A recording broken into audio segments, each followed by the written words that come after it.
You want your slide back? I just want to slide back. Can I have the panel? We'll do this like a real medical meeting, okay? Yeah, take a seat. I'm going to show you two real quick slides for your reference. One of them is... You still have your flashlight? Yeah, I have it. Just put that on the floor. Do you want me to, you want to see some of these things? You want to see implants? Okay. So, I'll pass them around. in 2004, a woman graduated from LAS. She was a journalism major, and decided that, and she had a great career in editing and writing and stuff, and decided she wanted to go back to medical school. She actually connected with me on Illinois Connect, where a lot of alumni tend to connect, and she came to my hospital in Indiana and asked me to be her mentor as she guided through a post-baccalaureate program in order to get into medical school. That was in 2004 she graduated. She met me in about 2010. She came to actually speak about changing directions in one's career, which is always a possibility. And Lorianne is now in the class of 2019 at Cornell University School of Medicine. And so she does a blog because she's a writer, and I'm going to give you her connectivity, the way you can get a hold of her and watch her. She is actually chronicling the life of a first-year medical student. And she's an outstanding writer, and it's great to read her stuff. So if you keep going, yeah, it's towards the end. With her picture up there. And then the other thing that I will tell you is that I don't have to give you the statistics. If you go to the American Association of Medical Colleges website, they will give you the statistics. How many positions there are for first-year medical students, how many people get accepted, and it's the most up-to-date from 2014. But this is Lorianne's contact information. She's willing to talk to anybody. You just have to tell her that you heard about her at this program, and she will reply to you. Okay? So, the floor is open for questions. Anything goes. Anybody? So I'm applying to med school right now, and I'm like getting ready to like interview things. What is like one thing that you would say when people mistake, like a mistake that they make in interviews? Okay. When I sit down and I read an application, I have 6 applications sitting on my desk right now at home ready to be reviewed for next Wednesday. The one thing that I see are people that try to fill their resume up with activities, okay? And they're not necessarily committed to those activities. They just do it because they think they're going to impress the admissions committee. Most admissions committees see through that. Now, some people are committed to a multitude, but what I like to see is someone, you can pick 1 or 2 activities and be really committed to them, and that's fine. But I think that that's one of the mistakes that we see, that people think that the more activities they're involved in, the better the application looks, and that's not necessarily the case.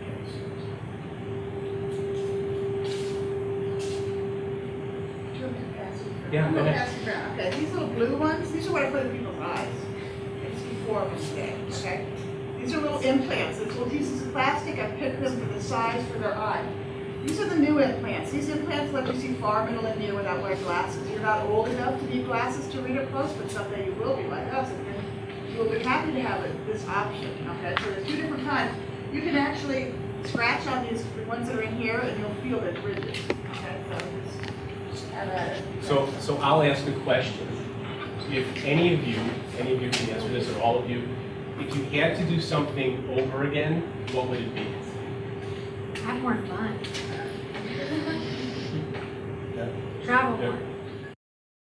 And they tell me I am not a doctor, okay? And they call me Betty, and I don't really care, as long as they do the drops and everything else. I was reprimanded. I went to Northwestern, Michigan, and University of Chicago before I came home for 2 years, and I'm still here, okay? So I was reprimanded in Michigan because I wasn't doctory enough. But do you know that I don't have any lawsuits either, okay? Because I talked, you know, I had a disaster in surgery today, a disaster. And I said, this is the disaster. This is what happened. I'm not happy. You're not happy. And he's not seeing right now.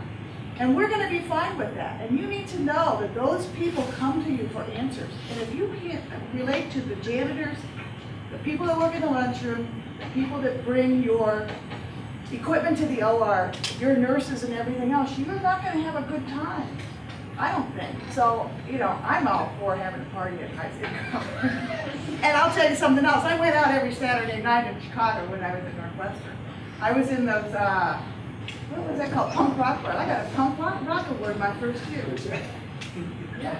Holly? I would say, I would regret so much taking the history of medicine, thinking it is the most boring class. Like, no one asks you about, patient scholars in medicine. I wish I had taken art history or something for another language. I wish I took Spanish or something. You know what I had great the mythology, the Greek and Roman mythology. Oh my gosh, that was not this class. You guys haven't taken it? Did you take it? I'm taking it now. Yeah, awesome. You know, I think every single one of the speakers alluded to it about getting a well-rounded education, and I think that the case in point for that, for people that want to go to medical school, is that at Mount Sinai University, the Icahn School of Medicine, they actually have what they call a HUMed program. And what they do is they accept you early into med school if you're a humanities or sociology major, and they accept you early if you meet their criteria. But what it does by getting in early, it allows you to finish your liberal arts degree.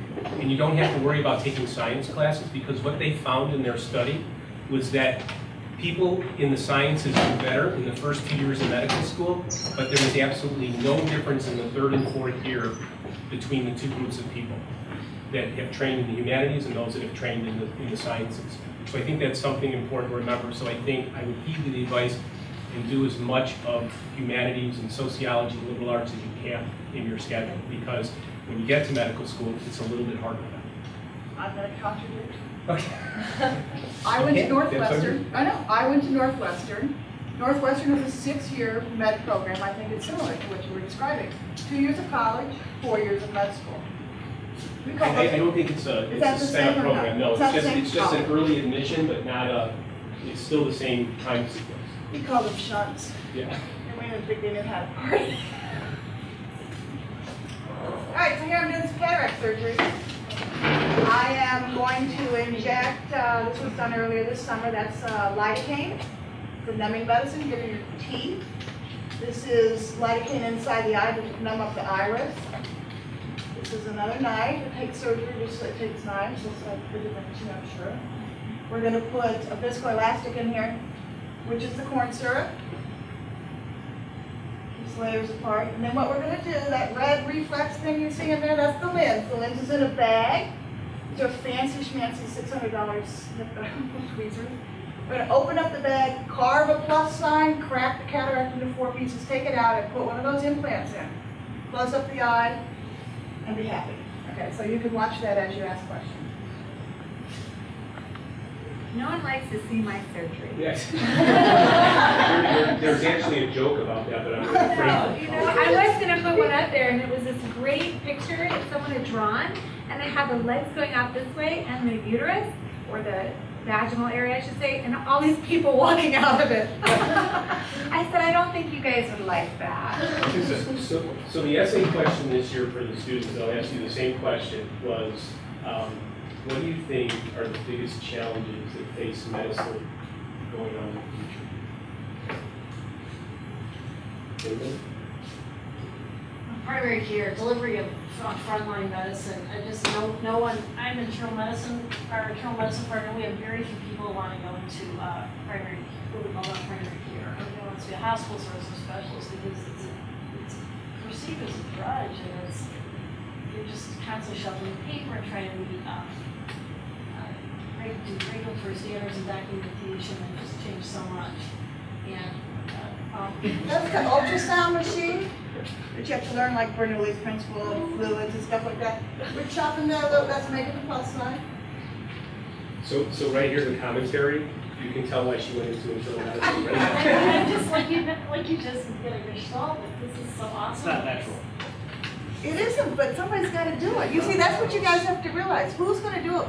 My kids are 20 and 16, and they told me I had a 3-year plan, and I have to teach 10 residents to be 75% as good as I am before I die.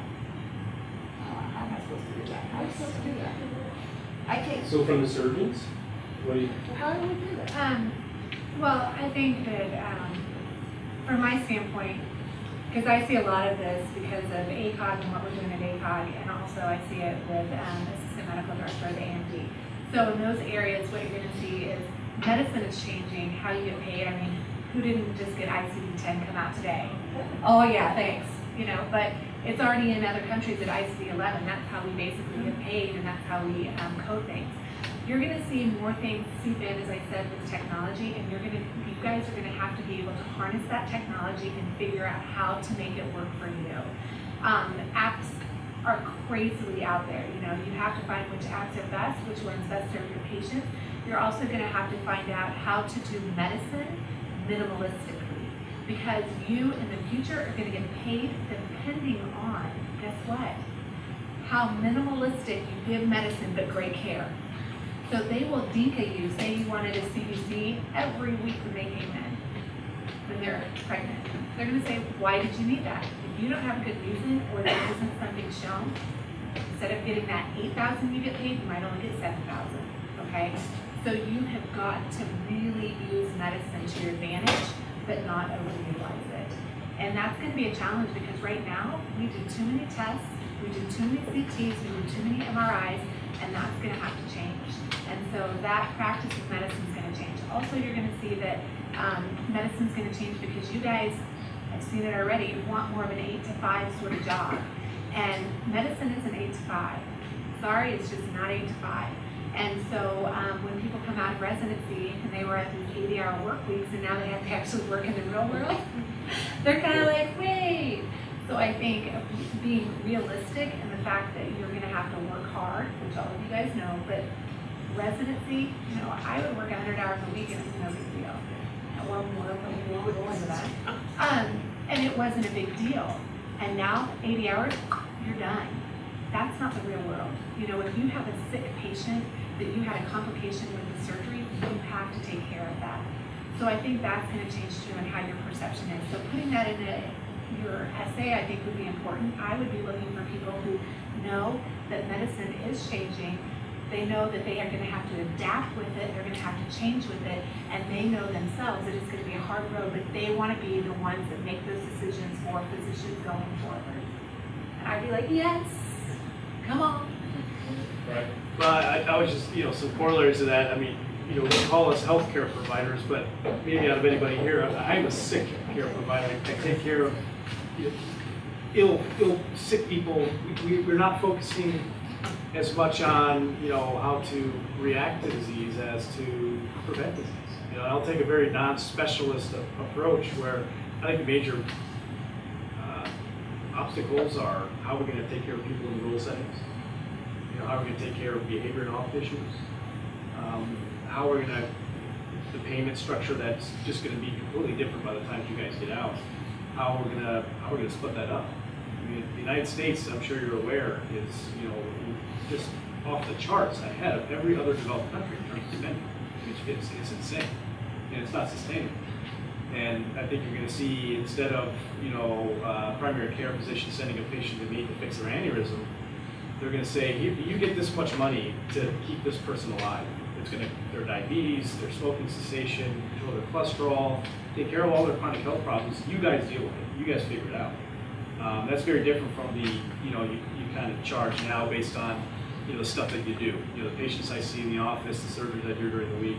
I think that's going to go away by the time you guys are out, and it's going to be more of a population-based. How do you keep the people of Champaign County healthy? This is the amount of money you're going to get for it. Figure it out. And you guys can look at population health, because it is actually, it's out there, it's called population health. What you'll find is not many people define it, because no one knows really what the definition is. It's an evolution. So we've gone, the model traditionally has been what we call fee-for-service payment. And we're going to what people like to refer to now as value-based payment, and bundled payment is Dr. Weaver alluded to as well. That's going to be the paradigm.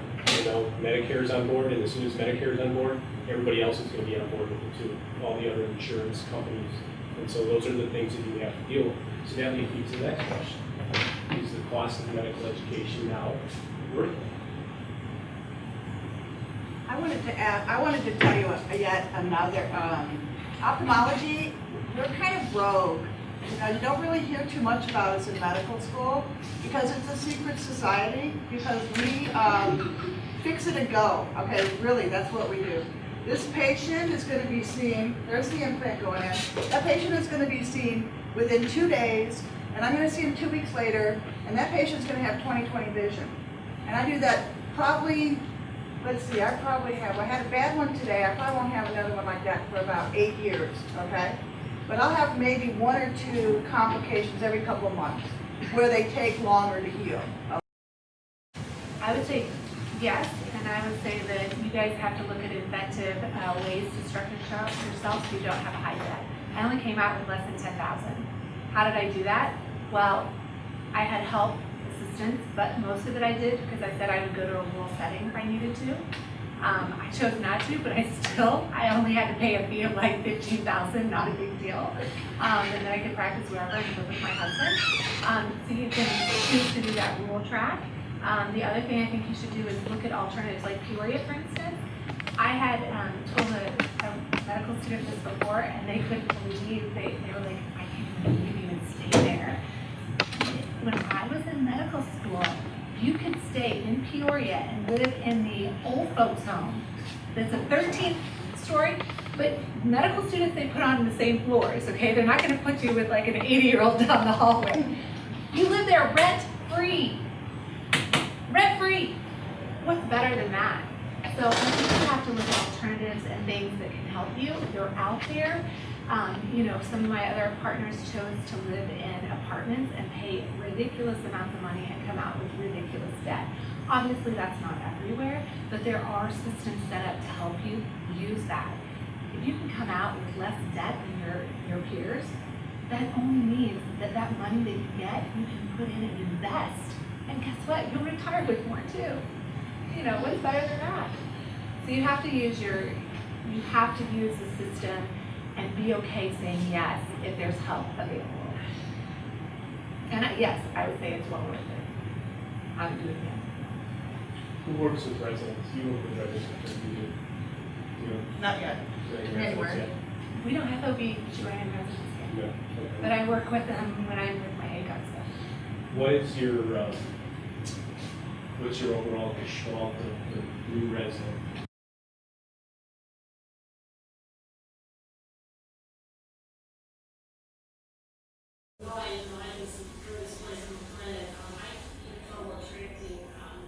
US grad, so our class is almost totally international. So I've got extremely bright people over there from America, they're generally Canadian, Pakistan, and Asia. So it's a unique situation. My residents, though, typically see themselves as successful only if they to go out fellowship and themselves specialists. I don't know why I can speak for across the board for US grads, but there is definitely a crunch for primary care. I think residents are very savvy. They're getting very engrossed in the clinical learning environment, we call it, where they have to engage in hospital quality, safety. When I was a resident, I didn't know who I couldn't tell you the president of the hospitals. I didn't know anything. I didn't know anything about anything in the hospital. I didn't know what a program director was. I mean, I really had no idea. We just went to work. It was about 2 hours. Now residents are very engaged in community hospital committees. So I do think the resident of it today is getting much more engrossed and involved with policy and just healthcare delivery. Again, because our residents tend to be typically, new to the U.S., it's hard to get a sense of what their take is on all this. It's so different from the system they're coming from. And but they get very well. They very savvy about it, and they're done. Well, I started, my first year of residency was the first year I used to do the EAR work week, and I'll never forget attending thought we were just going to be a disaster. There's no way you can learn surgery by spending 8 hours and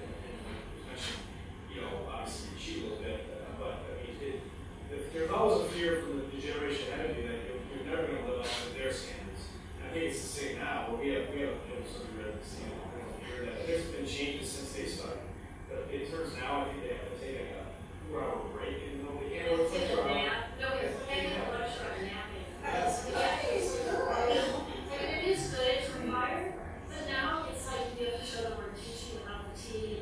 You know, it's funny that they're trying so hard to see the pendulum, but there's a little bit of it's a little bit,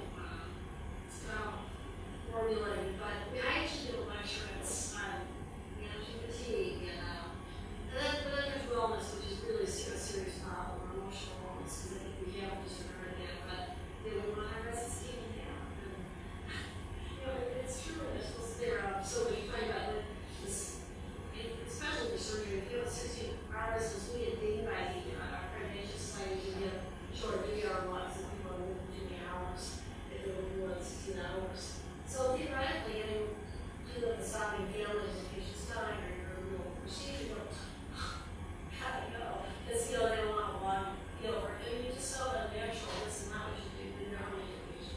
That's the problem. There's a shift work mentality that's been developed, and that's what we choose. And I work with all the obstetric gynecologists from all over the country. So, Peoria, Wisconsin, Michigan, New York, we have a collaboration of residents that come, and I do a mentorship program for ACOG. So basically, I work with residents and I work with some medical students, setting them up with other physicians all over the country that study gynecology to answer the questions. So a lot of the things that I see that I really enjoy about the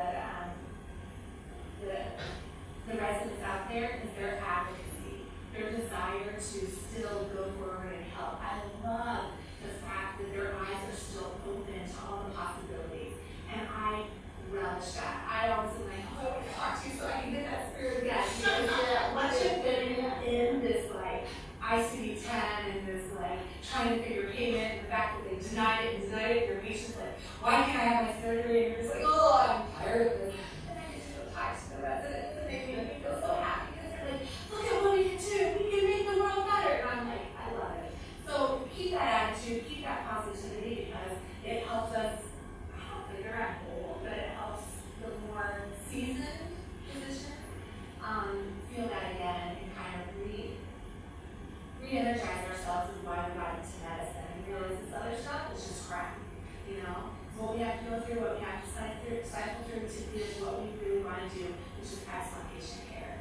And so I love the residents because of that. And the ideas they have, they're just phenomenal. One of the girls at Maggie, she's like, can you read up on my poster and give me pointers? And I'm like, well, let me see what it is, So I love the fact that they're so energetic and positive. It is like just a medical education. I mean, it does keep you really very sort of, and I kind of, when we all say something, well, wasn't that three parts of it, and I just was it just warmed my soul. Or the students are so energetic, or they want to come up with a project, and I was like, yes. Kind of going off that, so when you applied medical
hard to get this point. It was really hard to take your exams.